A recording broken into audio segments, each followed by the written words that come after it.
Caitlin is back.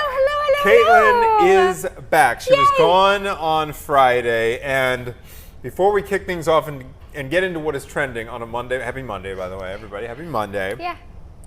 There was only one reason that I would ever wear shorts in studio, and that is in solidarity with my lovely co-anchor here, who is here back. She's wearing sandals, and she's got this leg compression thing on. We did it, y'all. As promised, though, she underwent this treatment this past Friday, which is why she was not here in studio. Caitlin, I'm going to let you kind of just take the floor and run us through your adventure. Do you guys want to on see Friday. it? I am totally down. It's whatever your comfort level is. But for those who didn't hear your preview on Thursday. Okay. Get everyone up to speed, and then maybe reveal the bruising. Yeah, do the big reveal. If you guys want, I'll take this sock off. There's a lot of people that undergo this and are going to want to hear about what's going on and here. I actually had a lot of people reach out to me, saying that they might want to do it too. So what this is it's a compression sock, because I had one of my varicose veins worked on Friday. So basically, I had a varicose vein that ran from my thigh down the inside of my knee and down my calf. And I noticed it probably for the first time when I was like 26. Like hardly there, but just, a little bit like, what's that? This is 2 years ago. Yeah, right. And then since then, I've had 3 kids. And when you're pregnant, your blood volume like doubles. So every time you get pregnant, your varicose veins can get worse. So it kind of got to the point where it was really poofy right here, and I could kind of start seeing it up on my thigh, and it's running down my calf. And I know a lot of women have this issue. So anyways, I went and got it looked at. When I was pregnant with Darcy, they're like, we can't do it till you're done having babies. Really, it's pointless. So this is the picture afterwards, after the procedure. To run it through, you guys, basically you get your leg looked at with an ultrasound in your first appointment, and then they'll decide what they want to do for your treatment. Okay, I did the ablation, meaning, this is disgusting. I did too much research about this. So what happens is you get into this room and you put your leg up, and they put this like sheet. Now, mind you, and I was saying this out loud, I've walked into 3 C-sections. I can do this. As I'm like shaking because I was so nervous. They put like a sheet underneath your leg and wrap it around your thigh, and then they're like, don't touch above this because it's like a procedure. You can't like get it dirty. So then the nurse came over, the assistant, and sprayed my whole leg with alcohol. And then, so the doctor, like, at this point I could start taking this off if you want. I'm not going to show you guys anything crazy, but the doctor like put an incision down on my calf, like right here, and they put a catheter. So he takes an ultrasound thing and goes up the leg as he's feeding this catheter, like an ultrasound wand. How thick was the catheter? That I sounds didn't so look, but listen, smart. It's thick enough to put a wire in it. So that he followed it up my leg with this. Are you sure we can show these bruises? Okay. Let's do it. If you're willing to. Yeah, heck yeah, let's go. So he took this like ultrasound wand. This part, there's like a boo-boo, like a hole right there. So he put the ultrasound wand up as he's feeding this catheter up through my vein, and made sure that he you can't really see it. There you go. Up through the vein, and then he got up to the top. So I told him. But it's, okay, go ahead. I was worried about blood clots. So he's like, well, we won't go all the way up into your groin, because this main vein right here goes all the way up into your groin, all the way down to your foot, basically. So he went like up mid-thigh, and I was like, are we high enough yet? So then the next thing he does, while he's going up, by the way, you see these little dots? Yeah. So they have like this clear fluid that has like numbing solution in it, and he was like injecting. He's like, okay, here comes another poke. He'd like jam it in there and poke it, and it like surrounds this vein, surrounding the vein. So there was a catheter in the vein, and then he was numbing it around on the outside. Yes, because the next step is the ablation part, where he then like took a second. So this thing is just sitting in my leg. I'm like back laying down like this, you guys. Like, oh my God, please. The whole time he's telling me about. Was there any anesthetic down there? Well, when he's doing this. The numbing shots. Yeah. Okay. The whole time he was telling me about like colonoscopies and why fiber is important for health, and like how that's how you fight colon cancer. And he's just like telling me all this stuff. And in my mind, I'm like, dude, I just want you to focus. Like please just pay attention. I don't care. He was probably trying to relax you. Silence. But it was having for sure. Yes. So then he gets like this box out, and like beforehand I was like, is it too late to turn around? Can we exit? So he gets this wire out, he put it through the catheter, and then basically what happens is he has a box, like a machine, and you can hear it turn on, and they're cauterizing your vein. So they get this machine up to like 200 or 300 degrees, which is why they had to numb around your vein, because as he pulls it out, he's burning it, and the vein is collapsing all the way down. So the vein is gone? So my body is going to absorb it. because it's collapsed. So today I go back at 3:30 for an ultrasound to make sure that the vein is still closed. So then after that, they wrap up the bottom half and they wrapped up the top half, that picture you saw. And then I left those on for 48 hours. And now I'm wearing this compression sock for 2 weeks. Go ahead and put it back on if it needs to be on, Caitlin. Right? Let me ask you this. Put that away, This could be a silly question, but no silly questions. How is it possible to just get rid of a vein? Don't we need our veins? There's a lot of them. Okay. But you're right. You're right. I've done that search too, because this main one is like, That's like a mainline arterial main branch. right? It's not your deep vein. So like what they worry about with these blood clots is like deep vein thrombosis, where you could get a blood clot like deep in your leg. But this one is one of the main veins. And but the problem is, so will other veins take over? Exactly. Okay. So got it. I'm getting like this weird aching in like the back of my thigh. I'm not going to show anything, you guys. I know you're probably worried. But I'm getting a weird aching in the back of my thigh, and I think it's because the other veins are kind of trying to pick up the slack. Pick up the slack. Okay. But the problem is when you have a vein like that, it's considered a diseased vein because the blood kind of So this is not just a cosmetic thing. This is literally it's bad for it's you. bad. And it makes other veins worse because the other veins stream off of it. Yeah. So because the blood is not flowing correctly in the varicose vein, the other veins also have issues. Got it. Okay. Yeah. So let's debrief. For other folks who may be watching right now who are considering this, run me through, what to first do? of all, the pain level involved. Oh, well, it's more of the mental Scale pain. of 1 to 10. There was only one point during the procedure where I was like, ooh, ow. And he was like, oops. So I was like, okay. Don't say oops. Oops.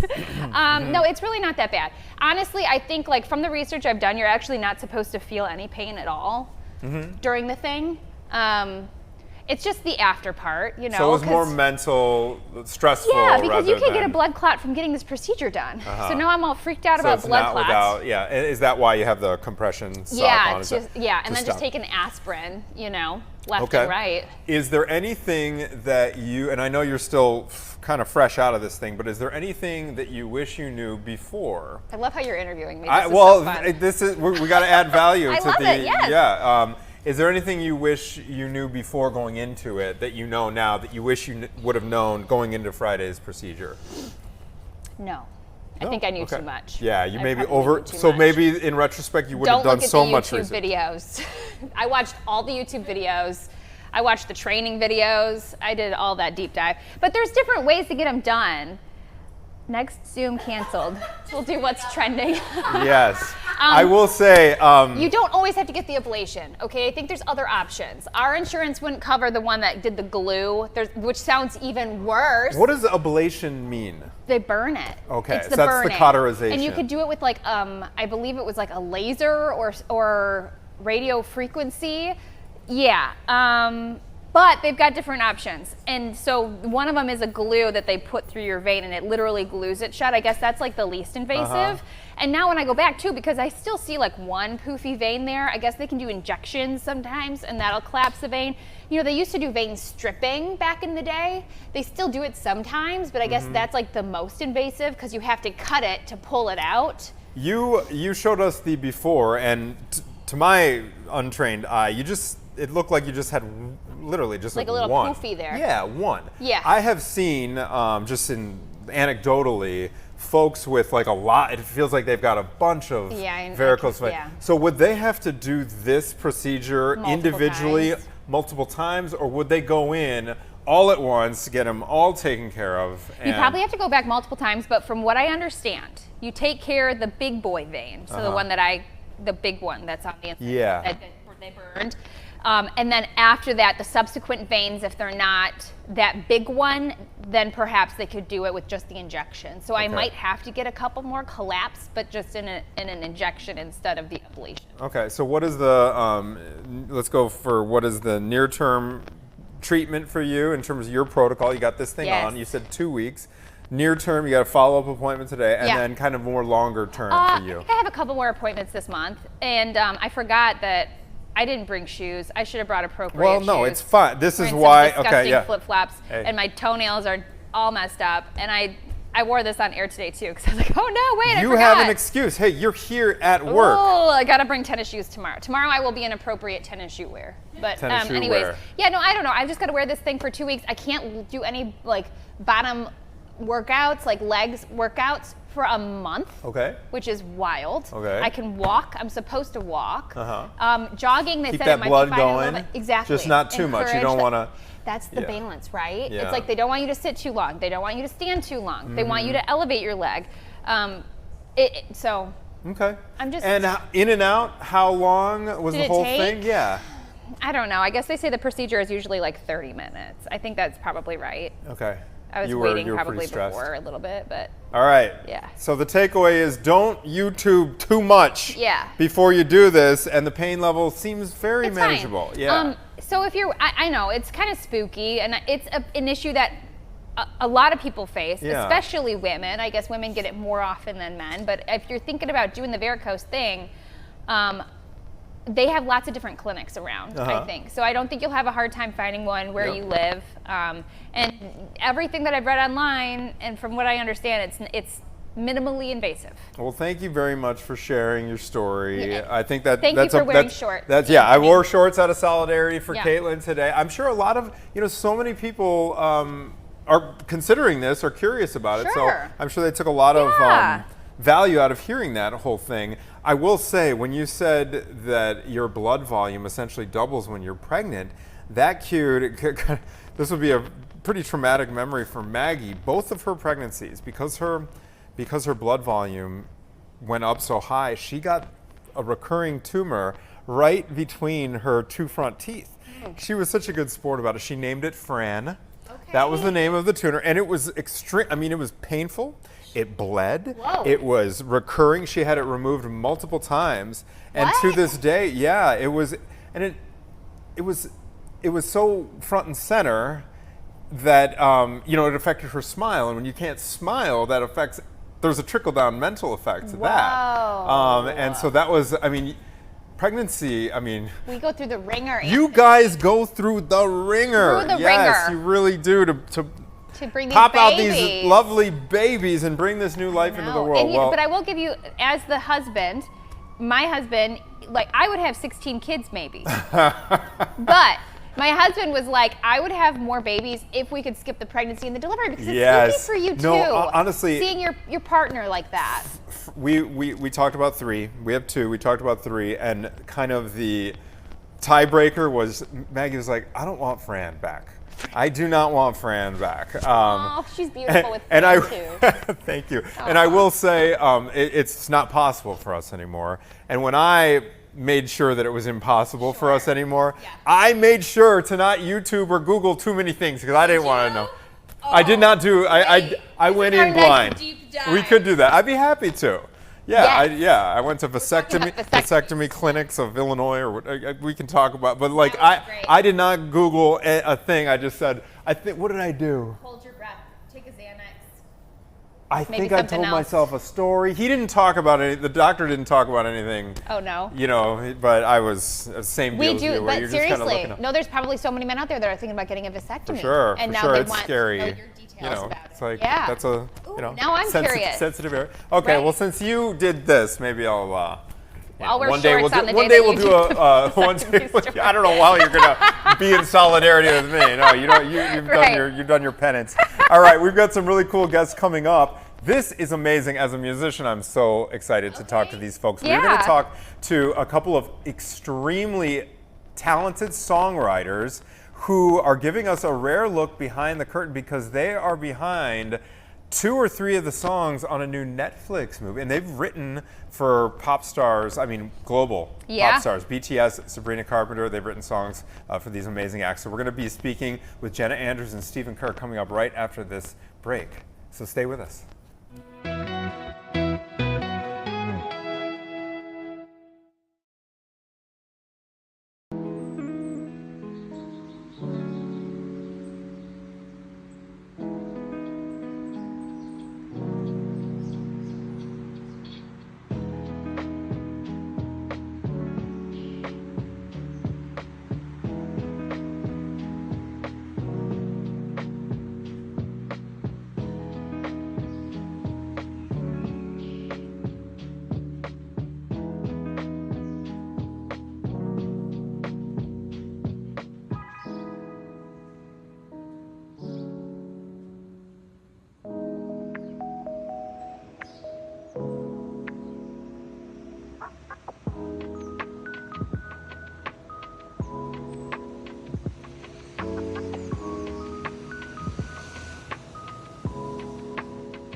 I try to hide, but something broke. I try to sing, couldn't hit the notes. The words kept catching in my throat. I try to smile, I was suffocating though. But here with you, I can finally breathe. You say you're no good, but you're good for me. Have you watched this show? Not yet. It is so popular on Netflix right now. This is Kpop Demon Hunters? Is Yeah, that that's right. Okay. Yeah. Yeah. And we are joined by Jenna Andrews and Stephen Kirk, the songwriters and producers of that particular pop. And they have so many good hits in this show. I wonder if this one is one of the more popular ones. Mm-hmm. I see them all over social media too, just going crazy about this show because of the Awesome. music. Can you guys hear us? Jenna? Yeah, Steven, how are you? Hey! You there? We can hear you. We just can't see you you. just yet. Um, Oh, that's so weird. The We video can- is it's on. on it's our on our end. end. It's not It's you on guys. our We'll end. figure it out. Okay, so you guys are the pop music production songwriting team. There you are. There. Oh yeah, there you are. Oh, good to Oh, see you you look guys. so cool. Cool background. You guys are in the production booth right now, it looks like. Oh yeah, we're in the Nashville studio. and LA. Are you guys in Nashville or LA today? Nashville. This is our studio in our home. Amazing. What? That's Yeah, so cool. thank you. Wait, are you guys a couple? You said our home. Yeah, we're a couple. Oh my gosh. Okay. Oh, Unbelievable talented. talent. Do you guys have It's- kids it's yet? Do bring you your guys wife have to work kids? day every day. Yeah, exactly. Do you guys have kids yet? No No. kids. They're going to be very talented. Oh my gosh. They got music from both lineages. Yeah, crazy. Yeah, The I house mean, parties. we do have dogs though. I mean, Okay. maybe you could pass that down somehow. Darling. Okay, so let's talk about these camps that you're hosting in Nashville. Yeah, so I mean, we opened the studio officially, I guess, in February, and we've done what is it? We're on our fourth Well, the camp. fourth one like today. Yeah, so we've done Big X the Plug, which we have a song on his upcoming album. What is it? August 22nd. Mm-hmm. That was done here. We did one from Jisoo from Blackpink, and then we're doing one today for a group from the UK called Flow. Unbelievable. And you guys have written for BTS and Sabrina Carpenter, is that correct? Well, we did all the BTS stuff together. I wrote for Sabrina a long time ago. Okay. A couple albums ago, but yeah, we met actually writing for BTS. And in what capacity? Do you contribute lyrics? Do you contribute the whole melody? Is it kind of like the entire song? How does it work in that world? It depends on the situation. Most of the time, for both of us, it's music, the melody, and the lyric. So Wow. we don't write we won't necessarily write all the lyrics or the melodies by ourselves, but yeah, most of the songs that we work on is music, melody, and lyric. How do you get connected to these programs like Netflix or Sabrina Carpenter? How do you make that, connection? Contact. We have the best manager in the business. Lucas Keller, Justin Frazier, Nick Warner at Milk and Honey, and with Kpop Demon Hunters, a woman named Spring Aspers from the from the movie studio, hit our manager and was reached out. I think for the movie they wanted to have people who had worked in K-pop and kind of left a mark in K-pop to be part of the movie, just so they keep it authentic and keep it real to the genre and the culture. And so, yeah, they reached out to our managers, and our managers hit us up, and they were like, do you want to do it? And obviously, we had to say yeah. Okay, so if you come up with a song, I want you to pick it up right there. So you get this assignment, or you get this connection. You start, what is the first step here? And I guess I'm also curious, if you come up with the song and the producers of the movie are like, you know what, that just doesn't really hit the mark. Are you in competition with other songwriters to make the final cut? Or how does that work? What's like the first step, and how does it play out from there? A good question. Yeah. Okay, so it depends. So in a movie situation, usually we'll do a contract beforehand of saying like, we're doing, I mean, we could really get deep in the whole thing, but basically like you do a contract saying like, we're contracted to work on this movie, and then basically you just have to do, with an animated film it's different because animation could change, story can change, we're not really like shooting, so it's really just the directors and the animators and the creators of the movie can constantly let the movie evolve as they go. With this movie, like with the finale song, there was like 147 revisions of one song. So wow. We knew we were doing the song, but it was a 2-year process of just consistently okay, we finished this version of the song, directors love it, and then 6 weeks later they'll hit you up and be like, hey, for the next 2 weeks you basically cancel everything, we're working on this. So it was wow. Well, yeah, it's different every time, but for this movie there were a lot of revisions and a lot of just like rewrites to the script or to the scenes, and which obviously ended up affecting the song. So it was a crazy experience. We're almost in competition with ourselves at that point. Oh yeah. Right? Yeah. Like, in a show like this or the movie, as you mentioned, the music is everything. Yeah. And that's what people remember and what they'll be singing. And I could imagine, too, you mentioned the script for the song. It has to make sense. It has to fit into what's going on with the show. Totally. So, be another layer of difficulty. Yeah, totally. How does... I am so curious I've always been curious about this when they pull in, like I know with like Moana and Lin-Manuel Miranda writes the whole thing, like he might have the plot in his head and he can write the lyrics accordingly. For you guys, do they give you the plot point, like, hey, we need to hit these, like for the lyrics specifically, do they give you the plot at that moment and give you like guidelines and you just write a song that meets that, or do you invent the lyrics out of thin air? How does that whole process work? A little bit of both. I mean, well, not the process out of thin air. Obviously, the first question, yes, they give you, like he said already, they give you an initial brief, but it changes so much over the course of time. Yeah, the lyrics kind of come from our interpretation of what we're seeing, whether it's like a very early basic animated screener, or they'll give us a description of the scene with no script, and they'll say this is what's happening and this is what we're looking for, and you kind of just interpret that and try to turn it into song form. So the lyrics are definitely, they come from us and the music comes from us, but it's just really just our interpretation of what we're seeing or what the story that the writers and directors are trying to tell. Cool. Are you guys in your basement? How does this happen? You guys are interested in music, you start getting into the biz, you're getting more jobs, then you're like, I'm gonna make it in my house. Where are you sitting right now? We're at so this is in our house, but it's a little disconnected from our house. Probably there's a courtyard in between where we actually live and then this, but this is the A room of our studio, so this is like the control room. So like I wish we could show you. Should I just I don't know. You can spin them around. Okay, shoot this way. So this is the console. So this is where like our engineer sits, and then he'll be in here like doing nerdy things here, and then I'll try to do a quick like spin. Like this is our vocal chain, and then this is like random gear here from stuff that we have to work on. So it's just like different random. I don't even know if that probably looks crazy on your guys' end, but no, it looks cool. Basically. And then on the back, I don't know if you can see, that's the bear that you see is our logo for our studio called Graffiti Sound, and then on the it's hard to see the rest of the wall, but we basically have, I don't know if you could show them, but we have Michael Jackson, Whitney Houston, Prince, and Amy Winehouse all in the back. MJ's back there, and then the rest of them are Amazing.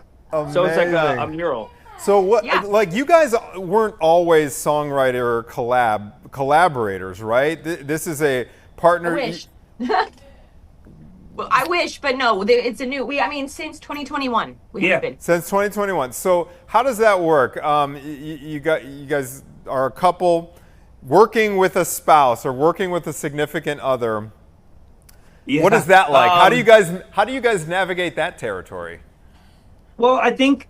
I mean, I'm obviously the lucky one, so I can speak to this. But we met on Zoom 2021, working on Butter, and then we've done so many songs since then. But our relationship really started as a professional relationship, and then it started as like the most beautiful friendship. I mean, she's amazing. Well, I just like I loved being around her just as her friend with no intimate capacity, no like real personal capacity, just like this is my friend. And then she was like my best friend.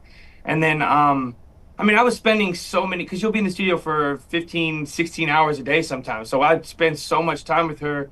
And then I was just like, I don't really want to go home. I don't want her to go home. So then I had to come up with a plan to make that happen. And so it's so cool. Like honestly, I always felt jealous of like just bands that can go on the road with like their siblings or, you know, best friends. Like, you know, a lot of bands form that way, or friends they've been like, you know, that they've known since they were like kids. And I think to be able to travel the world and write and do things with your partner that's also your boyfriend is just such a lucky place to be, because you know it can be a lonely world just living out of a suitcase and being gone for a month, you know. So to have this is like, you know, you get the best of both worlds. What a beautiful partnership. And the world, we are the ones benefiting because we get to take in all this amazing music that you guys are creating together. It's such a win-win for everybody. It's so fun. Yeah. Thank you. Thank you. Jenna and Steven, do you guys have Instagram together, or do you have a social media account if someone wants to follow what you guys are doing behind the scenes? Well, we have our individual social medias. His is I am Stephen Kirk. Mine's the Jenna Andrews. But we do have our one together. What is it? It's Graffiti Sounds. Let's make sure what that is before it's we literally just started it. Like I said, I think it's Graffiti Sound Studios. Yeah. Oh no, Graffiti Sound Records. Graffiti Sound Records. Okay, so we got to look out for their songs in this new Netflix movie. Kpop Demon Hunters, yes. Right? Kpop Demon Hunters, and then Hitmakers as well, correct? Before we let you go, we're getting the rack, but tell us what Hitmakers is and where we can check that out. Hitmakers is a reality TV show about 12 songwriters and producers. We all move in together, and it's kind of like the real world meets music. America's Got Talent. You know, it's reality TV, so it is what that is. But you know, we kind of knew going in, being the only couple, that there would be some drama surrounding us because we're the only couple on the show. But you know, we decided that like, regardless of what happens or how it's going to be portrayed, like we think it's important for songwriters and producers to be seen and kind of have their story told a little more. So you can check it out on Netflix. On Netflix, we're all over Netflix right now. All over it. You guys, such a pleasure to speak with you, even if it wasn't in person. You got two new fans right here, Jenna and Steven. Thank you. Thank you so much. I appreciate it. Yeah, absolutely. Good luck to both of you. We're going to be following along with them. They're so cool. They are how awesome is that? Yeah, in their own 11 out of 10 on the cool scale. Right. Okay, Caitlin, before we go to break, because we are talking about baby names when we come back. All right, I want you to get your wheels turning. Okay, about baby names, because we're going to be speaking with a speech pathologist coming up about certain do's and don'ts when it comes to choosing names for our boys and girls from a speech pathologist's point of view. That is when we come back.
Welcome back to Chicago Now. So a lot of thought, a lot of lists go into making the baby names. Oh yeah.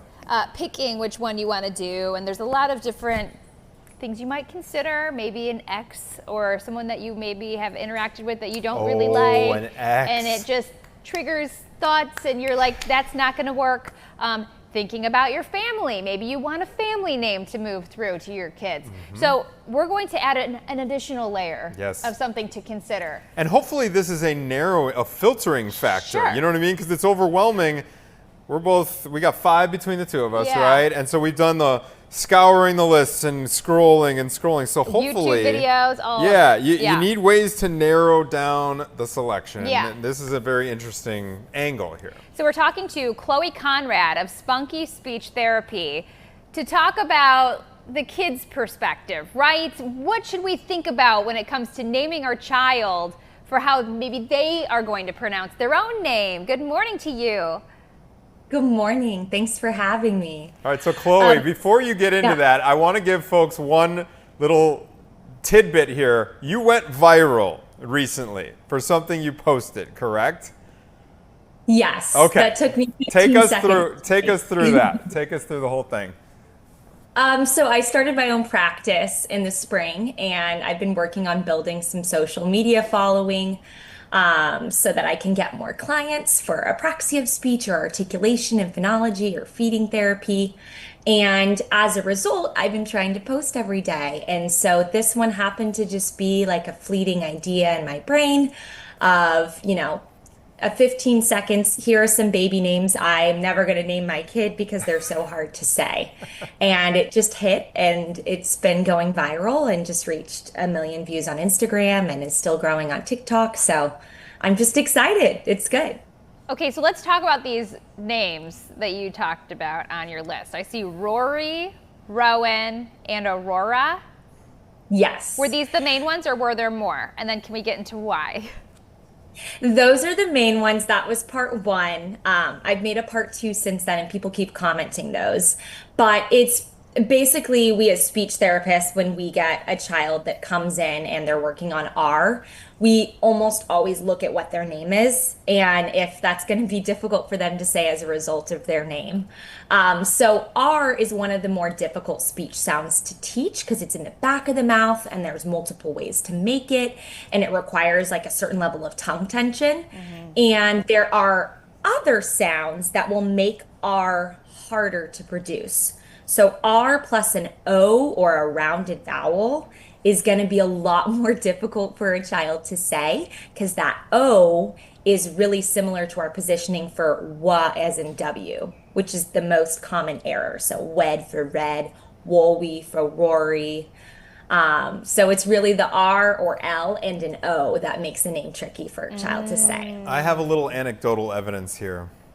This is so funny that you're bringing this up because it's just, I'm having a light bulb moment right now. My wife's name, her full maiden name, is Margaret Murphy Rife. Okay? Oh, wow. And she, until age 8, could not say it. It was Margaret Murphy Wife. And it's full of R's. And so I'm having the moment now. And so her cousins would make fun of her endlessly. Until she went to a speech pathologist, but it was Margaret Murphy Wife. She goes, my Maggie now, but Margaret Murphy Wife was her how she said it. Are you saying that because of her all the R's in her name, that may have actually exacerbated the problem for her, or? It surely didn't help. Typically R is acquired around 5 years, 11 months. So kind of between that 5-6-year-old range. Kids typically don't get identified in school or put on like a speech caseload until that they can show that it's really inhibiting their access to the curriculum. So it would make sense that she didn't receive support for it until she was 7 or 8, because that's kind of when it became really apparent, like, all right, she's not getting this, on her own. She needs some support. But that's definitely like a triple whammy of a name. And it's not to say that I would never choose these names myself. It was more just just something that we as speech therapists think about. Yeah. Right. You also mentioned facilitative context as a key concept when parents choose a name. So what does that mean? Okay. I would say as a parent, don't even worry about that.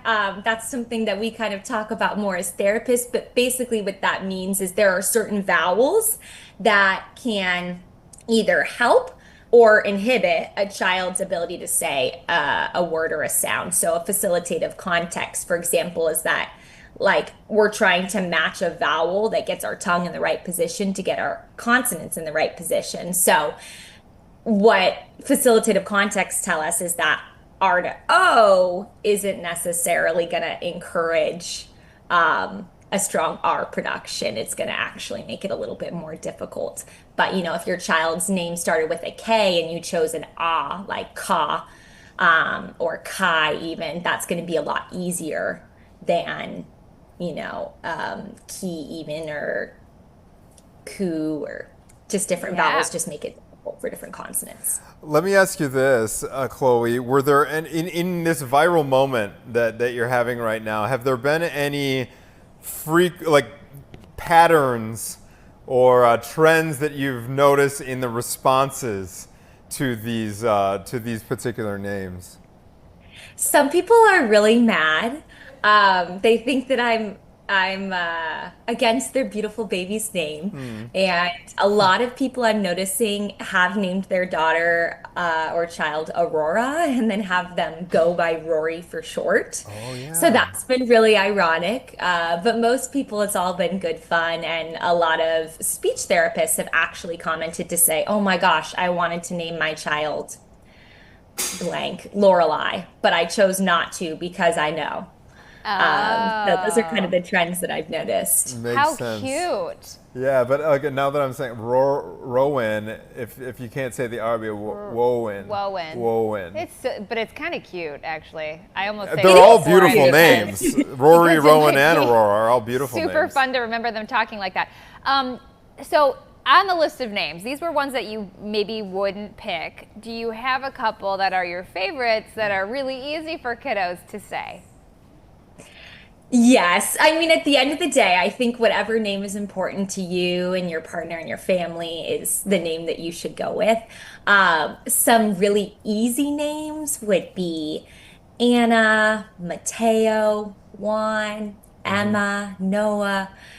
Names that have those earlier developing sounds like P, B, N, M. Those ones are going to be the easiest. I literally have an Emma and a Noah right next door to us. Oh, you do? Okay. Those are such fun names. Caitlin, Yeah. I don't think I'm alone here. One of the cutest things I think about being a parent Yeah. is listening to them form words. It's right? the best. It is so Darcy cute. says it's disgusting. Yeah. Like there's no G. Whatever, and so my youngest is still 4, so he's not saying his R's correct. You know, he speaks like a 4-year-old does, but I'm reassured when Chloe says, hey, you know, they don't start developing that R until a Rs. little bit later.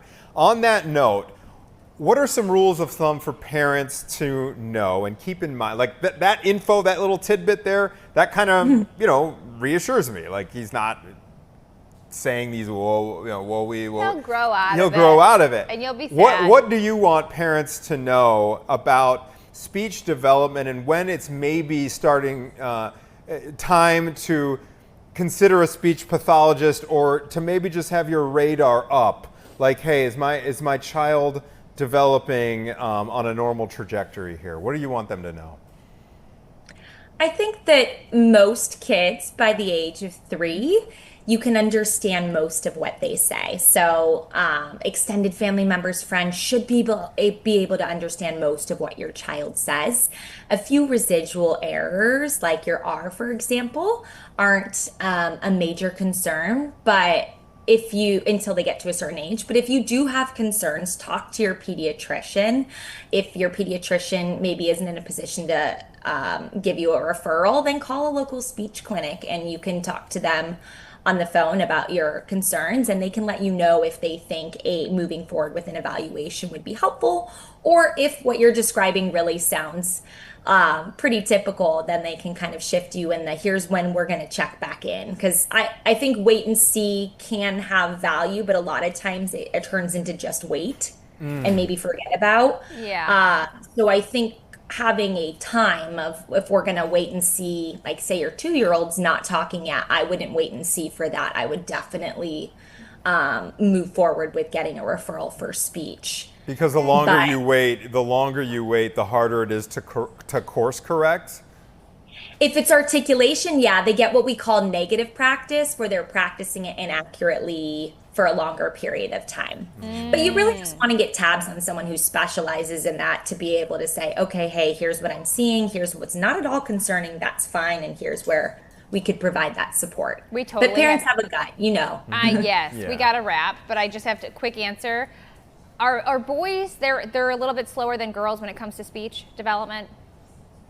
Most of our research is from articulation standpoint, just like a couple months, like 2 or 3 months. difference. So it's not as much as people think. Yeah. Everybody says it's a little that. bit more of a myth in our field. but- Okay, Interesting. beautiful. Thank you. That was fascinating. Chloe and Conrad. good luck navigating your viral moment here, Chloe. Thank you for the valuable info.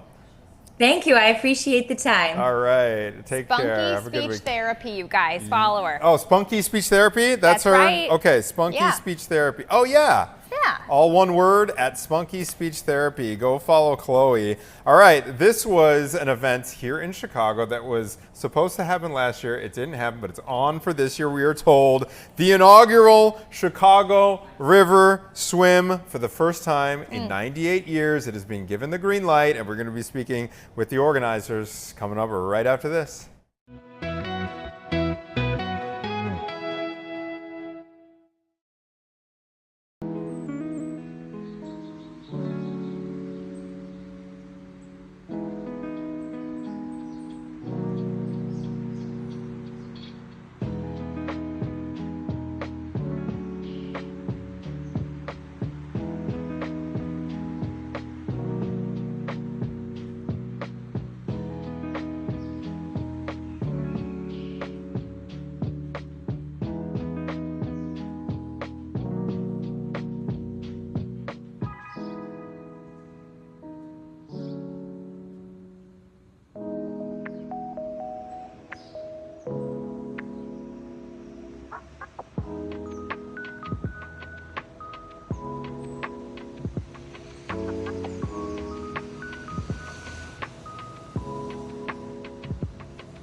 All right, welcome back. It's 10:52. So for the first time in 98 years, the Chicago River will host an open water swim event this fall. Ooh, we're going in the fall. All right, the Chicago River swim event has been approved by the city after officials denied the permit last year, and it will take place on September 21st and feature 500 qualified swimmers that will navigate a 2-mile course through a stretch of the river downtown. So joining us to talk about it this morning is Doug McConnell. He's the CEO of Chicago River Swim. Good morning to you. Pleasure. Thanks so much. Before we grill Doug on all things swimming the Chicago River, we do want to point out that he has swum the Chicago River down near Chinatown, near Pinktown Park, and he has lived to tell the tale. And he said he wore goggles and it wasn't too gross under there. Exactly. Okay, so we covered the heck out of this last year. I remember it was on and then it wasn't on. It was on, but in the end, the Chicago River swim last year wound up being in the lake, right. But there was a little boat intro. Why did the permit itself fall apart last year? Was it a hygiene thing for the river, or was there some other snafu?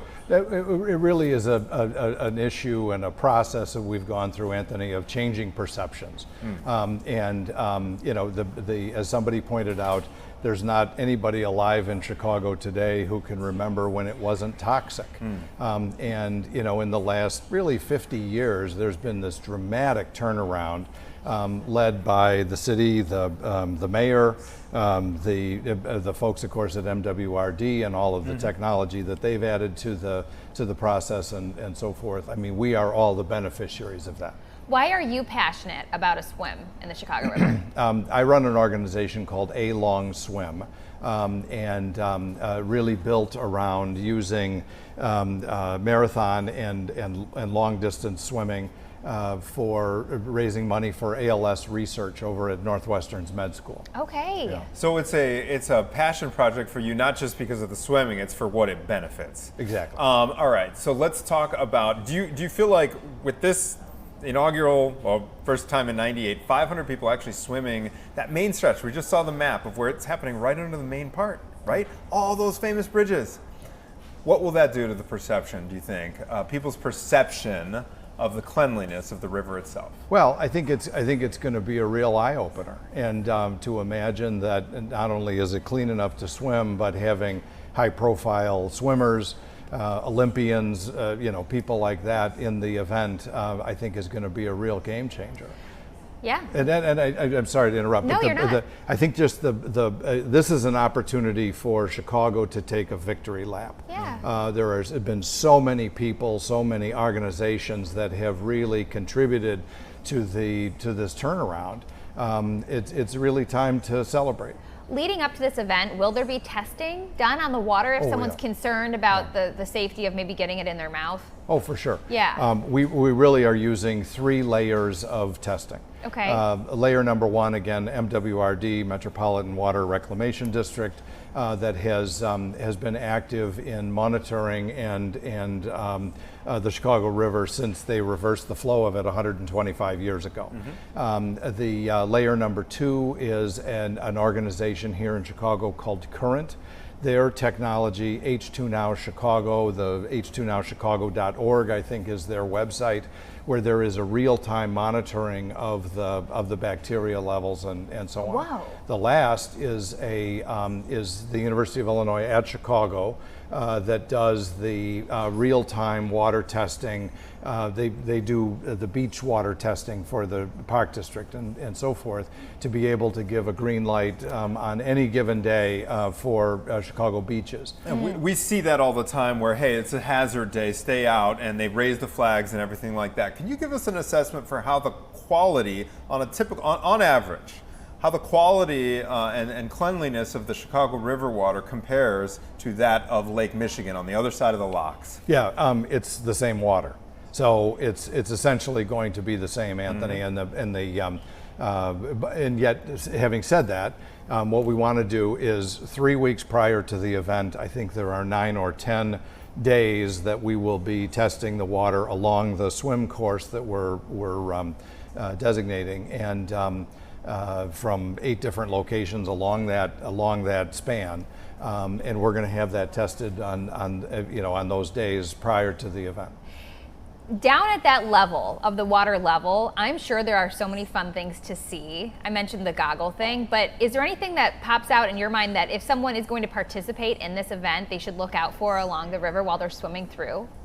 In terms of hazards, I don't think there's much to be concerned about. Not hazards, like fun stuff. Oh, I beg your pardon. Is there a ship at the bottom of the river somewhere? Shipwreck that you can see. Yeah, something like that. I don't know, like the angle. I just feel like being down that low and being able to swim through the city in that capacity, you'd see some fun stuff. Well, you will, and I think you know, as you think about the Riverwalk, and the course basically follows the Riverwalk. That's awesome. To be able to look up and see those beautiful buildings, of course, the iconic river or the iconic bridges. Yeah. To be able to see the beautiful buildings and you know, really the things that have made Chicago what it is.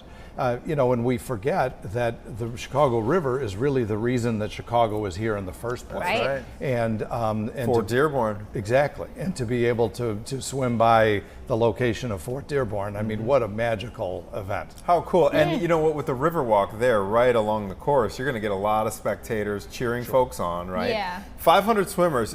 Can you just sign up if you're? Do you have to qualify? How does it work? Yeah, it's an application process at our website, ChicagoRiverSwim.org. The applications are open until this evening. It closes at 10 p.m. Okay. Get out so on it's a right now kind of thing. Yeah. And what we want to make sure, Anthony, is that people have qualifications to be able to do this. They have experience with open water 1 mile or 2 mile distances. Right. Of course, that maps off of the triathlon world very well and so forth. These are experienced swimmers that You are going bet. to be doing You it. bet. This is Yeah. not just, you know, hop in and like a 5K run walk where anyone can. You got to be able to distance swim here. Right. Okay. How- This is super exciting. Yeah. How did We're you gonna guys make a pick big thing of September, it. by the way? Like the date? Interestingly enough, it was the driest month. So what we didn't want to fight with was electrical storms and that kind of thing. And Right. Ironically, last year when we held it at Ohio Street Beach in Lake Michigan, it just poured like crazy. Oh, jeez. Our fingers are sense. crossed. For those Yes. 9 or 10 days, everything's going to be tested multiple times, 3 different layers of parameters here. Doug, thank you for coming in. We really appreciate it. We will be there for this It'll be so historic moment. I fun. can't wait That's awesome. to see this all unfold. Yeah. Doug McConnell, CEO of Chicago River Swim. Get those applications in if you want to participate. By tonight, ChicagoRiverSwim.com. .org. .org, and all the proceeds go to ALS research and a Learn to Swim program for some of the underserved neighborhoods in Chicago. We really want to make sure everybody is water safe. Last year we were able to put 2,000 kids through those water safety lessons. This year we hope to double that number. Wow. We've got So important. there's Such an a important big cause. donor who's really the anchor of that Learn to Swim program, and he's match funding anybody else who wants to really target the swimming. That's a lessons. parenting must, everybody. That is awesome. Yeah. Good luck to you guys. Thanks so much. All right. Anthony, you got to get out there. I don't think I'm a good enough swimmer. I'm a horrible swimmer. see. I can like dog paddle. I could never do 1 or 2 Really? miles. Yeah. Oh, Not okay. Good. Not good. I sink like a rock. All right. All right, 11:01. We're about to hand off the baton to Tia and Gabby, who are Yay. here for our second hour of Chicago Now. Have a great rest of your Monday. Happy Caitlin and I Monday. will see you tomorrow. Have a great one.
is a phenomenon. It's an enigma. It's intoxicating.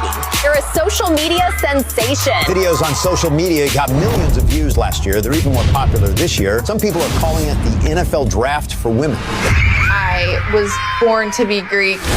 I am the ultimate authority when it comes to Rush on TikTok. Brandis Bradley has become a TikTok celebrity. If you're going through Rush, you're going to want to get on my radar. Rush is the process. It's that time of year again. Bama Rush Tok is back, and we're here to tell you all about it. I'm Gabriela Primus. I am Tia Ewing. Good morning. Good morning. How was your weekend? It was good. We did the Billiken Parade. Fox 32 was in it. Yeah, it was a great time. I can't complain. It was hot, but it was worth it. It was hot. I went to a wedding on Saturday, and it was kind of in a barn situation. No AC. Did you take your little fan? No, of course not. But it was great. All right, also really busy right now, time of year, because like I said, Bama Rush is happening. Yes, sorority rushing is happening as people are going back to school. So we're bringing in someone who was just mentioned in that video. That includes our next guest, makeup artist, TikToker, and entrepreneur, Brandis Bradley is joining us live via Zoom. So Brandis, you know, I'm not that well-versed, of course, in Rush, but I understand that you're kind of the person who knows it all. So tell us, if people aren't familiar, what is this Bama Rush and what makes it so exciting? Well, good morning. It's so glad to be here. I call myself the self-appointed senior Bama Rush correspondent for Bama Rush on TikTok. Bama Rush is something that took off on TikTok about 5 years ago, and it was girls going through sorority recruitment at the University of Alabama. They were posting videos every day documenting their process going through this recruitment. And it's just basically the process by which young women get invited to join sororities. We call those bids. And it's different down south. We do it different down south. It's like our hair. It's bigger down south than it is anywhere else. It's a huge deal. But I have noticed since it took off on TikTok, I'm seeing Arizona State University popping off, Iowa, Wisconsin. We are seeing not Southern states, not SEC schools, really blowing up their rush. So I think they've started something down there in Bama. First of all, I want to say that I love your accent. I've always wanted a Southern accent. I don't have one, but I've always wanted one. So I want to get that out of the way. But secondly, I want to ask you this. When it comes to really elevating the sororities, right? We've seen where social media really elevates people, put them to the next level. How do you think this social media status has really infused and elevated some of these sororities that are out there? Okay, listen here. This is wild. These girls start posting videos during Rush Week, and they gain tons of followers. They gain the attention of these huge brands, especially beauty and fashion brands. And these girls can leverage that TikTok notoriety they gain during Rush for brand deals down the road. These girls are paying not only their sorority dues with money they make by sharing their Rush experience on social media, they're paying their tuition. It's wild. Let me ask you a follow-up to that then real quick, Brandis. You know, obviously, I remember when I went to college. I don't know where you went, Gabby, but it wasn't that long ago that we both were in college when we look at the dates, right? And back then, social media was out there, but it wasn't to this level, right? So you knew when you went to college that you better study, you better figure out what you're going to do. Have you seen it where some of these young ladies have actually gone a completely different route because the social media has taken off so much? I think so. And I just want to throw out there, there was no social media when I was in college. And I thank God for that every day, that my youth doesn't have to haunt me, because that internet never goes away. Right. No but these girls, I think, social media is still a burgeoning career path, and it's taken a moment for it to gain the credibility and respect that it really deserves. People like to discredit the talent and the hard work it takes to succeed on social media, but you don't have to scroll through social media very long to see there's a lot of folks out there trying to get that social media notoriety, and it ain't working for them. So you gotta have something going for you to make social media work for you. And the truth is, that's the future of marketing. It truly is. And there's a huge opportunity for girls to create lives for themselves that they could have otherwise never dreamed of. We can pluck girls from obscurity, throw them on social media during rush week. They gain all this attention, and all of a sudden they're big stars with millions of $1 million brand deals. Yeah. So what do you think makes them so interesting? You know, they have so many eyes on them. Obviously, you know, between different age groups, even watching them. What do you think makes them a little bit different? This Rush Tok. Well, I think honestly, I think the largest audience for Rush Tok are middle-aged women like myself, and I think the whole point of Rush Tok is it's there to transport us back to a time and place where we still had functioning thyroids and cartilage in our knees. It just, it's a distraction. It's a happy distraction from the crazy world we're living in. It takes you back to your youth. You can live vicariously through these girls. And I like to put the emphasis on hyping these girls up all week. Because you got to think, at the end of the day, these are 17, 18-year-old girls. They don't know who they are. They're branching out from their hometowns, from their parents' house for the first time in their lives. I just like to be there to give them a little encouragement, hype them up, tell them how pretty they are every day. And, you know, they say, you know, sticks and stones can break my bones, but words will never hurt me. That's a lie. Words are so important, and social media creates this platform where people like myself and other people who are interested in this process can use their words in a very powerful way to boost the confidence of these young women. Because here's the thing, everybody thinks you have to have a lot of money to make it on Sorority Row. Money doesn't hurt, I ain't gonna lie. But the most powerful currency during Rush Week is confidence. And that's what I like to use my platform for. I want to give these girls confidence so they can walk into these sorority houses, be the best version of themselves, and so that they're ready to deal with the rejection, because rejection is inevitable. You only get one bid. Like, I think the University of Alabama has 17 sororities, something like that. At the end of the week, you get a bid from one house. So you're getting cut from 16 houses. Rejection is part of it. And these are children. Their frontal lobes aren't even developed. And they're having to learn to navigate these really complicated emotions. But I think that will pay off for them in the long run, because as I'm sure you all know, rejection is a part of life. You can't let it crush you. You got to keep going. And these girls are learning this lesson right out the gate. You're absolutely right. Rejection is part of life. We know it. We're on TV. We get some of that in the comments too. Let me ask you something. I love your personality, by the way. I think it's absolutely amazing. I really think you should go into comedy. That's a whole nother story for a whole nother day. But Lifetime is releasing a new reality show today, and it's all about sorority rush, a sorority mom's guide to rush, and you're actually in it. Tell us about it. Oh my gosh, I love this show. This is the most fair and accurate depiction of sorority recruitment that we have ever seen in media. We haven't seen a lot of this process in media. It's always been elusive and mysterious.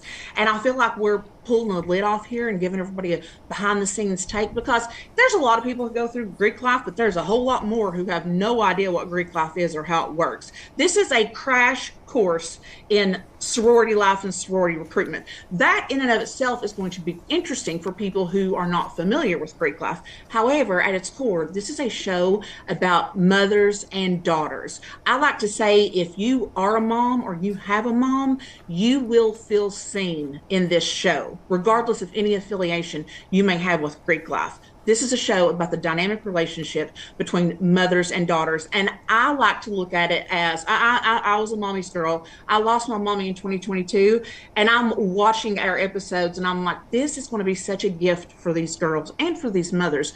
20 years down the road, they're going to be able to look back on this footage of them interacting with their mothers. And what more precious gift can you give a mother and a daughter than to have this video footage of their relationship that they can always hang on to? I just think that is so precious. What I wouldn't give for a video of me and my mom interacting my freshman year of college. Yeah. It would be so interesting. I'm sorry about your loss of your mom too. I know that has to be hard. So yeah, appreciate you sharing that. I'm excited to see that part of it too. You know, the excitement of going through Rush, but yeah, seeing a way to relate to the show through different mother-daughter relationships. So I have a question for you. Of course, okay, we're going to follow you, Brandis. We're going to make sure that you're keeping us on top of Rush Talk, but also, excuse me, you're just too excited. All right. Okay. Kylan Darnell, I know that name, right? She's been on the scene for a few years now, but also, you know, there's other names that are coming down the lines, like Kylan's sister, I think. But what are some other, you know, TikTokers that we should follow to really keep up with their journey? I'm glad that you were asking this question, because that is so helpful to these creators who are putting a lot of effort into making this content covering Rush Talk. I was up so late it took me 3 hours to do my recap video that was like 5 minutes long last night. It's so much work. So yeah, let's throw some love to those creators. Kylan Darnell is great. Izzy Darnell is great. They always steal the show. I'll tell you another one is Caden Kilpatrick is another creator who she is a Zeta at the University of Alabama. She was a content creator before she went to school. She rushed, I think, last year, maybe the year before. But anyway, you can count on Caden Kilpatrick for consistent, good coverage of what's happening on Sorority Row. Another one is Nina, beauty influencer. She does great, positive, uplifting Bama Rush coverage every year. But here's the thing. If you start scrolling TikTok and you're watching Rush videos, as long as you're watching the video all the way through, you're liking, you're interacting with those videos, the TikTok algorithm is going to feed you more Bama Rush content than you could ever hope for. I also want to throw out there too, you got to go follow the College of Charleston in Charleston, South Carolina. College of Charleston AD Pies, Alpha Delta Pies, that's a sorority there. Their content is superb, as is I've seen several sororities from Arizona State University. They're doing a great job posting content right now. So look up whatever your alma mater is, whatever the college is in your state or your hometown, go look up and see if they have sororities posting content. And just start interacting with all that content, and your FYP is going to take care of it for you. It's going to serve you all the content you possibly need. You know, maybe switching gears a little bit, Brandis, but I think sororities kind of had a bad connotation to him for a while, you know, with the hazing and stuff like that. You know, these girls, they're really into philanthropy, aren't they? They're really into different things, influencing in a positive way. What else can you say about that to maybe, you know, teach people about how sororities work now? Well, honestly, Greek life, particularly sorority culture, has been portrayed in a fairly negative light in pop culture. Let's just acknowledge that. And it's not that it's all, you know, it's not that everybody's a girl's girl and everything's great all the time, but it's not as superficial and shallow as I think most people are led to believe that it is. And I think watching our show on Lifetime is going to show you that there's a lot more depth, not only to this process, but to these girls who are going through it. I mean, this is emotional and psychological warfare, and these 17, 18-year-old girls are on the front lines of it for a week to 10 days in August every year in the heat and humidity in most places. Have you ever been to Alabama? Oh my gosh, it's not only so hot, that humidity, it's unbearable. I don't know how these girls do it, and they look beautiful all day, but they pack these big rush bags. You got to search on social media for the sorority rush bag content. What these girls are packing in their bags, they've got everything in their rush bags except freeze-dried rations. I said, if the apocalypse comes, I want to find me a sorority girl, because she's going to have a rush bag and we're going to survive. Brandis, I'm back finally after I got a little choked up. Mm-hmm. But I wanted to ask you really quickly, you said something that I thought was really interesting. You talked about kind of raising the veil of what, you know, Rush Week is all about. Why now? Why do you think it's so important for that to happen now? Well, I think we just discovered that there's this immense interest in this. I don't think we ever realized how interested people were in sorority recruitment. It just seemed like a very exclusive process, that if you didn't have privilege and money and you didn't look a certain way, then, you know, you couldn't know anything about it. It had to be a secret from you. Well, now with these girls posting these videos on social media, everybody has access to this process, and we're intrigued. I think we're just intrigued. And now we've been able to see a little bit of inside of this process on social media, and we want more. They gave us a little, now we want more, and that's what we're doing on Lifetime. We're giving you an entire series dedicated to sorority recruitment and a mom and daughter's relationship, navigating through that. Absolutely. Well, we appreciate your time today and really sharing your story with us. It was definitely moving. And again, condolences to the loss of your mother.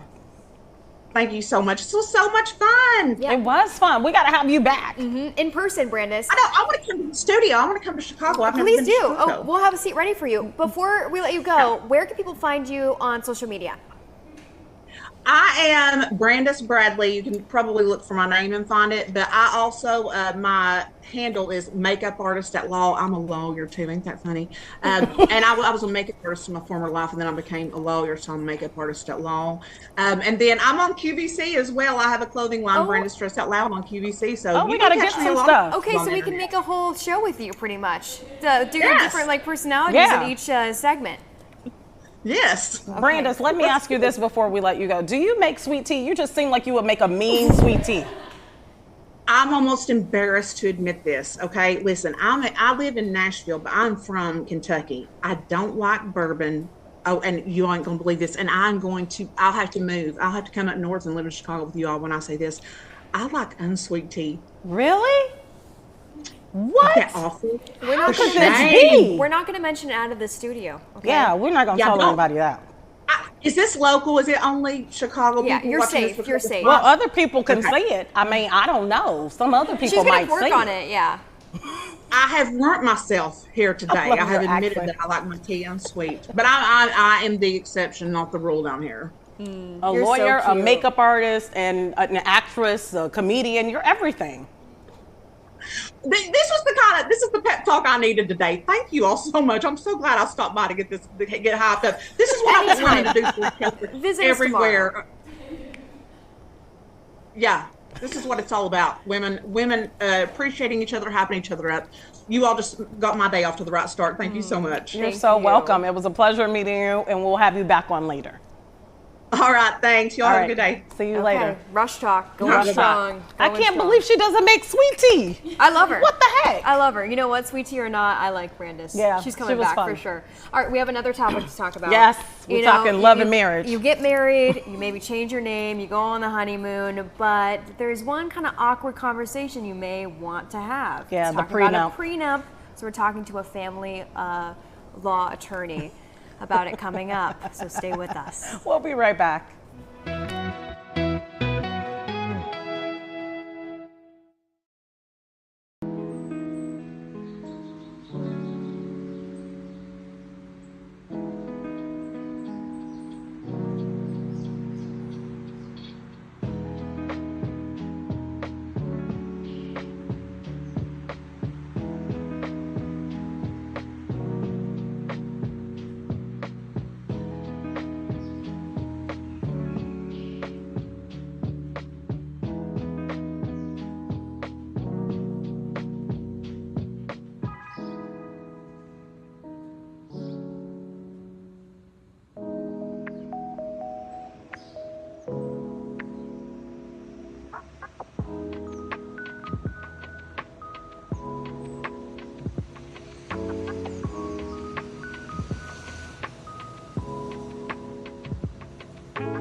marriage, love and marriage. That's what I thought of as soon as I saw that we were going to be talking about prenups. It's kind of a hard conversation for some people to have, but to help us smooth it all out is Katie Vanderpoorten with Mama's Goldberg Vanderpoorten Law Firm. Thank you so much for being with us today. Thank you for having me. Okay, we got to start out with this. So people sometimes find it hard to bring up the topic of a prenup. Yeah. Should you have one to begin with?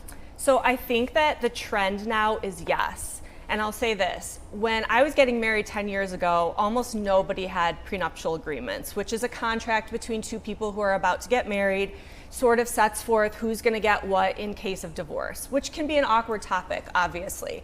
But now, as my clients are a little bit younger, the younger millennials, elder Gen Zs, they're coming to me whether they have student loans, a rental apartment, or a dog that they want to contract about. So you do not have to be a millionaire. You don't have to have a lot of assets. So I think now the answer is yes. 10 years ago, when me and all my friends were getting married, nobody had them unless you had a very large estate, a huge inheritance coming in, or something that you were specifically trying to protect. So I got a lot of questions. Go ahead. Go ahead. So why now is it becoming such a trend and people are more willing to do it versus 10 years ago? Is it because maybe their parents are talking about it more?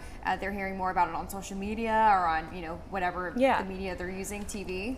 I think that in my opinion, my guess is two reasons. Number one, people are generally getting married older after they've already lived together, they've worked out the kinks in the relationship, and so there's a little bit more of an honest dialogue between couples these days. So I don't think those awkward conversations are quite as awkward as they used to be. And then I also think that, as a 90s kid, we saw a ton of divorce in the 90s and early 2000s. There was a spike after COVID. And I think the younger generation is looking at that. They're seeing all of the litigiousness.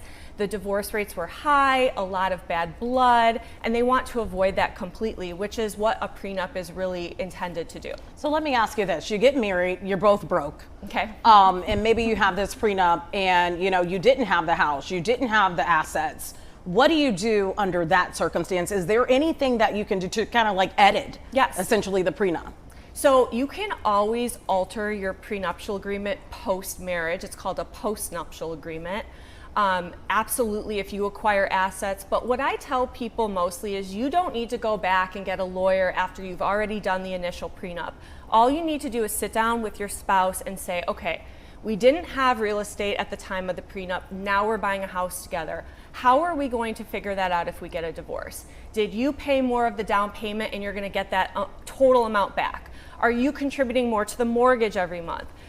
Maybe one of you is going to be a stay-at-home mom or dad, and so how do we figure that out? If one person goes to work, they're paying more toward the real estate, and it's kind of uneven. All you need to do is sit down, write it out, both sign it, and you can both agree that that's going to be sort of what you follow in case of a divorce. I don't know if you're going to be able to answer this question, but what's the best steps in starting that conversation? Because like you said, it can be awkward and, there's some connotation around it, but what's a good way to maybe, just ease into that conversation so that your partner understands they don't get their feelings hurt? Yeah, so I always encourage all of my potential clients when they come to me for a prenup, sit down with your fiance, say, I've been thinking about getting a prenuptial agreement. This is in no way because I think that we are headed toward divorce in the future.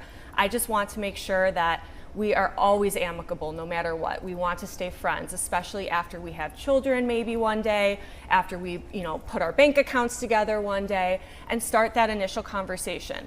I also think it's really important when you're getting married to put forth, and you would have to do this with a lawyer for a prenup anyway, put forth all of your assets and all of your liabilities, and then maybe also exchange a year or two of tax returns. That way clear-eyed when you're going into a marriage what the other person has or doesn't have.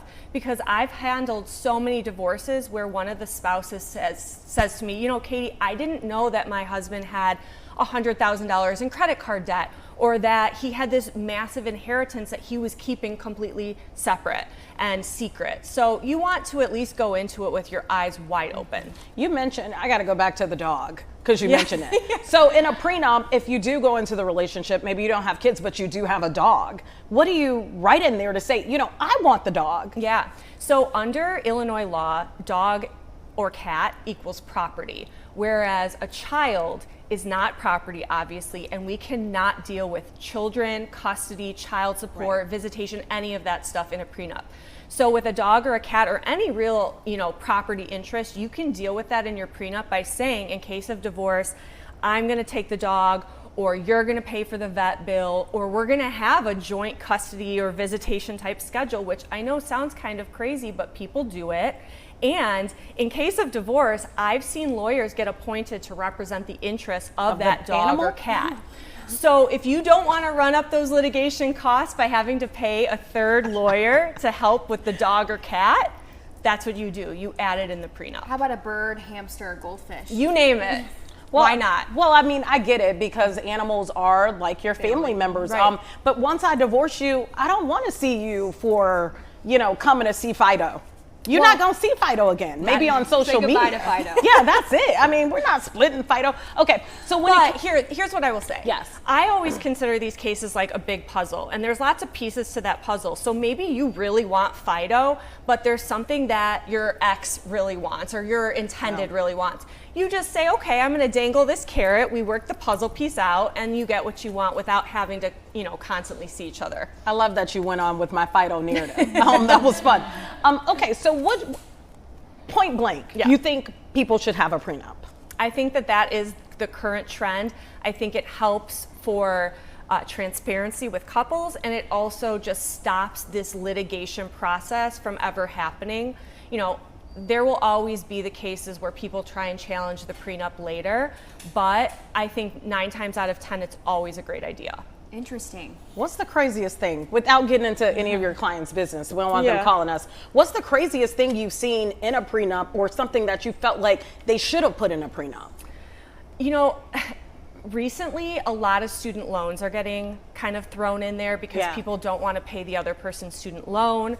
LLCs that somebody wants to form but hasn't yet formed, so like business ideas.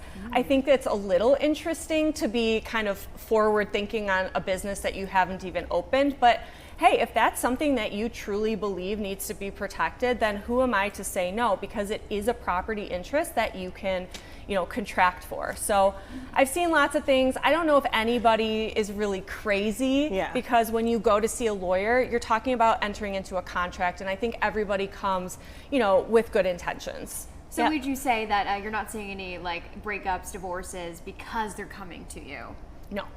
No. I will say though, on the topic of the awkward conversation, the only time that it really gets awkward is if one person comes in and wants to be extremely stringent.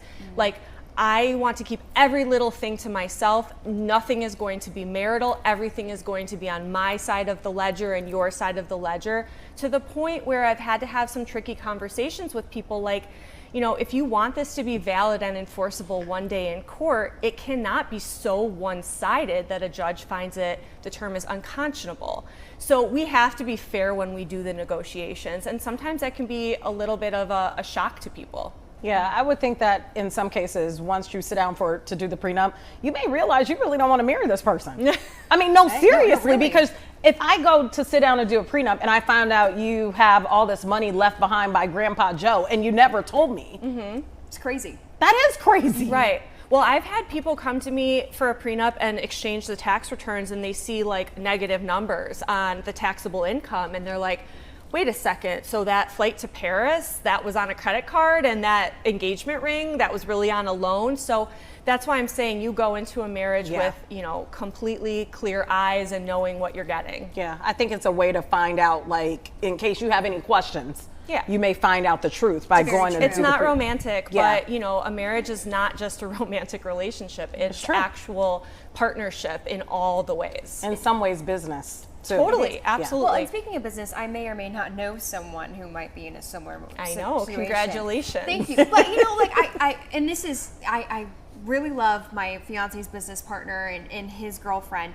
But you think about like partnerships and stuff like that, and business partnerships. is it okay? Can you do something like with the business? You know, they work so hard on building this business that it's kind of like in a contract with myself and maybe that and other those other person's. people. Yeah. So if you wanted to include in a prenup, for example, that your fiance was keeping his portion of the business to your exclusion, you could do that. But whenever somebody co-owns a business with another person that's not a part of your little duo, that gets a little tricky because he is not, your fiance's partner is not a party to your prenup. So it's kind of hard to do that contractually. Tricky. I'm just trying to get some free legal advice. Where can people follow you? So people can follow me at Katie Vandy, and I have my website for Mammis Goldberg Vanderporten. You can find me on LinkedIn and all the socials. I am out and about in the community. I am sitting on the Women's Bar Association of Illinois' executive board, which is the biggest women lawyers group in the state. Good. So I'm always out and about in the community. Please come up to me if you see me, ask me questions. I love giving free legal advice. Thank you. You gave some good advice today. Yeah, thank you. Yeah, so absolutely. sweet. Thank you for coming on. And maybe you want to take a romantic summer trip and you haven't done it yet. We have a travel expert that's going to be joining us right after this break. Perfect.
Welcome back to Chicago Now. We have had a wide array of topics that we talked about.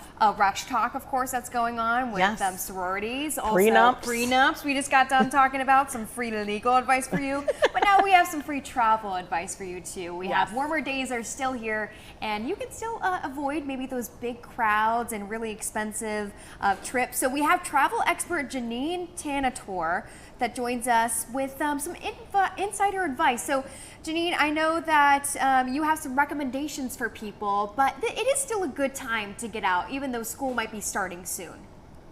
It's a great time to travel. In fact, if you have the flexibility, as we get deeper into August and even September, this to me is one of the best times to travel because demand starts to drop as the kids head back to school. So this is the time of year when you start to see more discounts, less crowds. So a great time to take advantage. Janine, I'm also thinking, sometimes you want to go on a vacation without the kids. You want it to be romantic and you don't want to deal with anybody else's kids too.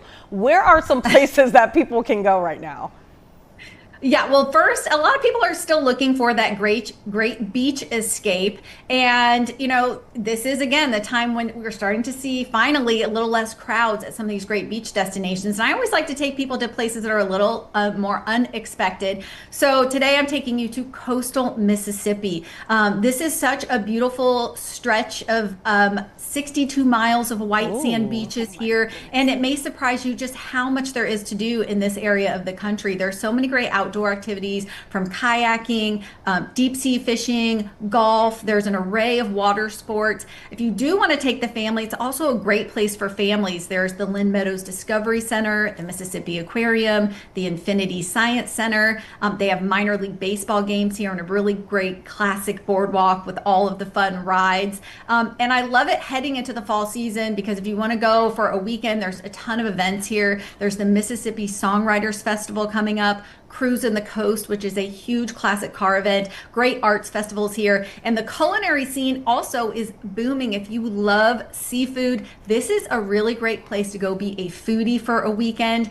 Love this destination all around. And I also love it because it's affordable. There's a lot of great affordable hotels along the coastline here. I'm interested, but I got a follow-up question for you. So is this a situation where you can fly into maybe the main city there and you have a little drive, or is this a situation where you fly in and you have a pretty long drive from the airport? Absolutely. It's all right there. The Gulfport Biloxi Airport is where you will fly into, and everything is really within 30 minutes. It's all right there. So you could easily rent a car or Uber it around to a lot of these places. So really easy to do. That's great. You have something that's a little bit closer to home, at least for us here in Chicago, some destination in Wisconsin. Yes, well, I love the idea of a good RV vacation. And this is something I think a lot of people haven't tried yet, but you have to at least do it once to experience it. Whether it's with the family or maybe you want to make it a romantic getaway, late summer is a great time to do it, because this is when we see the discounts on RV rentals and more campsite availability. And we are in such a great area of the country for this. We have so many easy destinations you're seeing here right out our back door, from Devil's Lake State Park, Cave of the Mounds, Peninsula State Park. These are all up in Wisconsin, the Apostle Islands, or closer to home, even Lake Geneva. You're going to find campsites in all of these great areas. And where you want to rent your RV, go to a site like rvshare.com. They have thousands of options on their site. It's the largest RV rental site in the US. And what's cool about this is you can either have them deliver your RV right to your driveway to kick off your getaway, or what they're seeing trending right now is that more people are having them deliver their RV to the campsite, hook it all up for you. So if you're not comfortable driving one of these bigger vehicles, you can just take your car, but still have that experience, have it all set up for you wherever you go. So it's a great option. They say that on average, people spend about $200 a night, including all the taxes and fees. So again, I think that's pretty affordable. And I also have to tell you, these campsites you go to, you're not going to be roughing it. Some of them are like little resorts. They have pools for the kids. They have mini golf and outdoor movies and wagon rides and lots of fun things right there on site. So this is a great option for late summer as the demand for this part of the industry drops. You know your stuff. Yeah, you do. I'm glad you mentioned that there's opportunity for you to have it hooked up and everything, because I think that's something that's super intimidating. Yeah. Like, I would never go with my fiance on an RV trip because we both wouldn't know what we're doing. And also, like dumping what you need to dump at the end of the day or at the end of the week. That can all be taken care of. Exactly. And, these I mentioned closer to home ones, but even for people, say you want to go out west to like Yellowstone or something, you can rent one out there, have that set up for you there too, fly out there and have that experience. So it is really cool. I think I had not heard of that before RV Share, but I love that they do that because it takes the intimidation factor right out of it. Yeah, and it's smart. Let's talk about Grand Junction, Colorado. I've been to Colorado, never Grand Junction. What's to do there?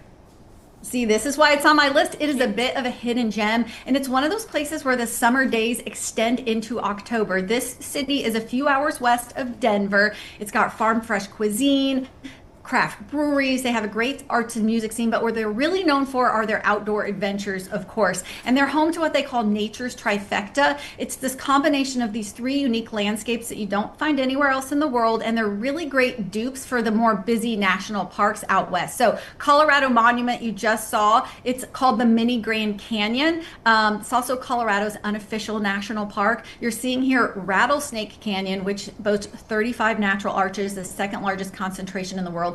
It's a great dupe for Arches National Park, which can be really busy. And then the Grand Mesa you're seeing here, which is the world's largest flat top mountain, is here. It has over 300 lakes, mountain biking, hiking.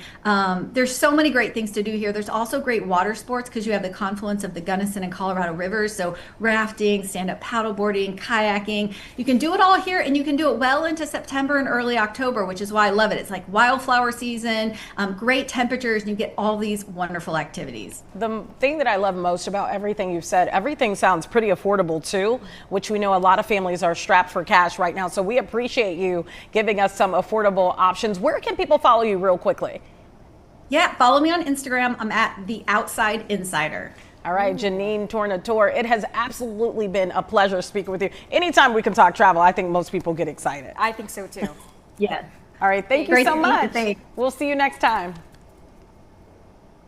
You're so right. I love when people give us recommendations that we can actually afford, that are actually attainable. Yeah. Because so many times you're like, oh, go to Japan, go to Italy, go to and you're like, Montenegro. nah. And you're like, wait a second. And how you much need is that gonna time. cost me? And you need time to plan those. Exactly. Yeah, absolutely. Well, we always plan on this show, and we're going to plan for an amazing show come tomorrow. Join us then for more Chicago Now. We'll see you on Tuesday. Have a great day, everyone. See ya.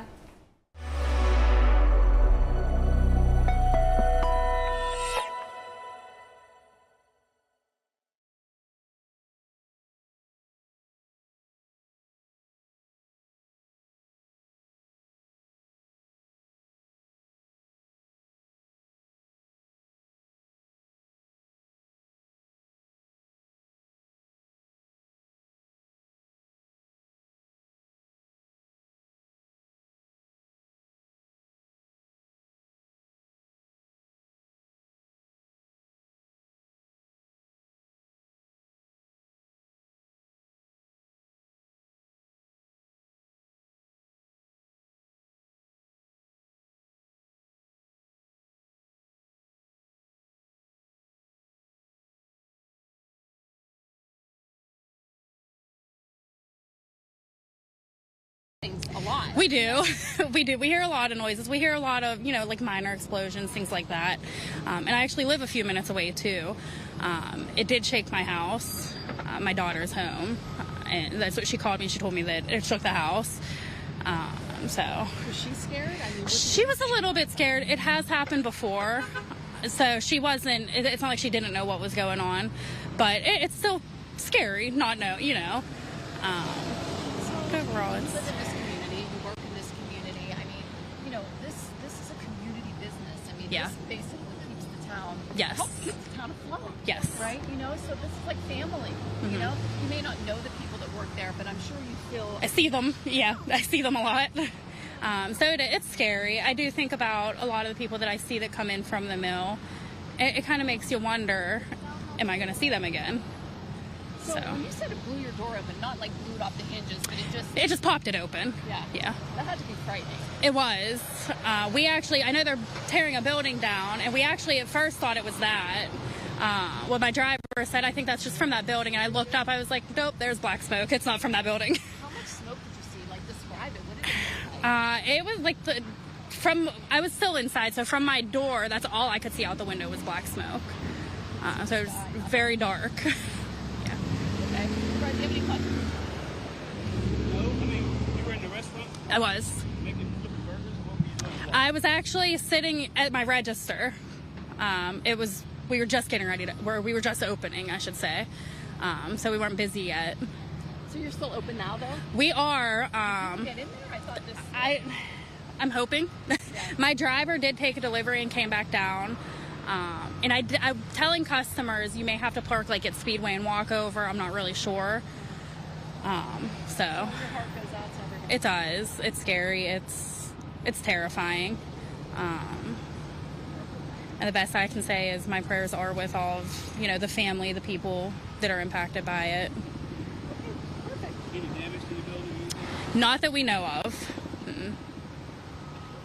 That's good. Thank you so much, Deanna. Thank you for crossing the street. Sure. Over the help. Not a problem. Thank you. For doing the interview for the news. Sure. Not a problem. Thank you. So much. Have a good one. All right, so that was a woman who heard a very loud sound, she said. She is a business owner in this area. As we continue to follow this breaking news, a mass casualty incident at a U.S. steel plant. And you can see the photographer panning in right there. Still an incredibly heavy police presence right there and first responders as emergency crews are trying to free people from the rubble. There have been some workers who were trapped following that explosion. And so that is what is happening there right now. Meanwhile, according to the Associated Press, dozens of people were wounded in this explosion. We do know from the Allegheny County Emergency Services that at least 5 people have been transported to the hospital, but we don't know in terms of the conditions of any of these individuals. No known fatalities reported so far. As you can imagine, that might continue to change. We are going to continue to follow this breaking news here on Live Now from Fox. More in just a moment.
We are continuing to follow breaking news out of Clairton, Pennsylvania. That is a community near to Pittsburgh where dozens are reported wounded after an explosion at a U.S. steel plant, and still more individuals trapped underneath rubble. So right now, emergency crews are trying to free those individuals.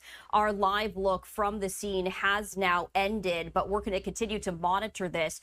We were hearing from Senator John Fetterman, who shared his remarks as he quickly arrived to the scene. And we were also hearing from the mayor of Clairton, Pennsylvania, and an eyewitness. At this point in time, there is no update from police as to when they might be holding a news conference of any sort, but we are going to continue to monitor all of our channels and, of course, provide you all of those updates when they do happen.